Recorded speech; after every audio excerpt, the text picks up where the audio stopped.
Hi, my name is Spencer Washburn, and I'm giving a report about Soren Kierkegaard, one of the founders of existentialism. As you can see in this first picture, Soren Kierkegaard was only a young man when he began his writings.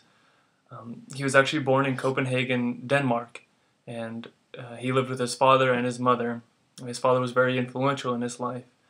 What we know most about his father was that he was a devout Christian, and that for most of his life he held this personal guilt for the different mistakes that he had made in his life. One of those being, after his first wife died, he seduced the handmaiden of the home. For this reason, he felt an extreme sorrow and guilt and suffered from great depression for the longest time because of these faults that he had. Also because of this, he tried his best to teach his son Soren and his other children not to follow in his ways. He was very strict and devout in his Christian ways and wanted his children to follow that. So he held them to a strict regime of Christianity, trying his best to keep them in line and not to suffer from the guilt that he suffered for most of his life. Even though Soren had a family, we don't know much about them. He kept descriptive journals most of his life, but we never did find too much about his mother or his siblings. The most of the time he spent focusing on what he was thinking, feeling, and the effect that his father had on him. When he became older, he left for college and he attended a university. And at first he studied theology to appease his father, but later he decided to move away from theology because he didn't find it interesting.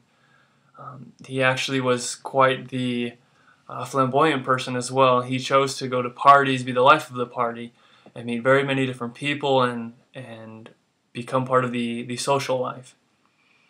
Later on in his life, as time progressed, his father became ill and was about to die, so Soren made the trip back to Copenhagen, or back to Denmark, to spend time with his father before he died.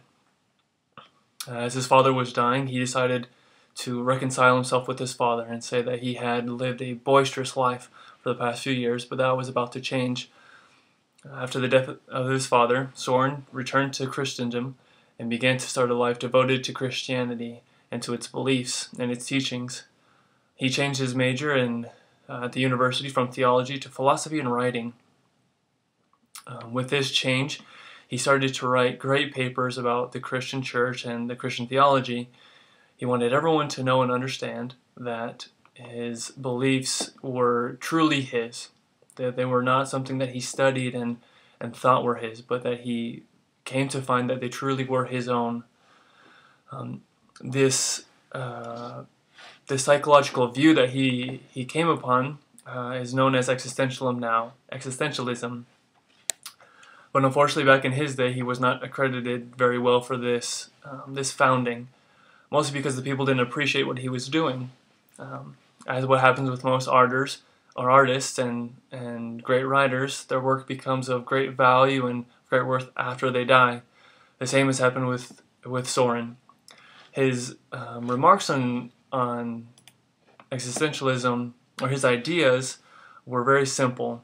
He wanted us to seek out the meaning of our life through our personal experiences.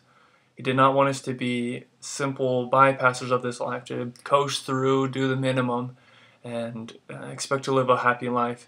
He wanted us to find reason in everything that we did. One of the things that I enjoyed most learning about Soren was that he was very active in what he did. He was never someone who wrote something just to write it. What he did is he actually lived those principles, and later on he wrote about them. Something I think is very important, and something we should practice even in today's society. I know there are plenty of smart people in this world, and we usually refer to them as either book smart or street smart. Those that have book smarts are very good at reciting information, things that they've studied, but those that are street smart are much better in the ways in handling themselves in public. Soren wanted us to, of course, have book smarts, but to be more focused on being able to present those things that we've learned in the form of our actions. He wanted us to live those things that we learned, to find the truth for him.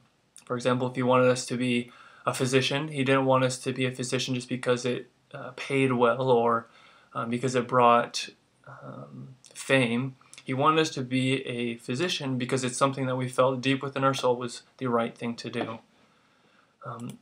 One of the things that I loved about Soren, and something that impressed me was the fact that he wanted students to find themselves as they studied. He did not want simple students to go about and study, pass tests, and move on with their life. He would rather have a student fail his tests, but be a true believer and actor on what he learned. That to him was the model of a great student, someone who acts on what they learn and what they believe. I believe Soren Kierkegaard has made a great effect on teaching even today. I believe those best teachers are those that help us to, as is stated here in the learning model of BYU Idaho, to prepare, learn, and teach. I believe someone would add an extra part to that and would say act, in the sense that we should be acting what we believe is true. I'm thankful for the opportunity to learn about Soren Kierkegaard, and I hope that you have enjoyed this presentation. And everyone have a good night.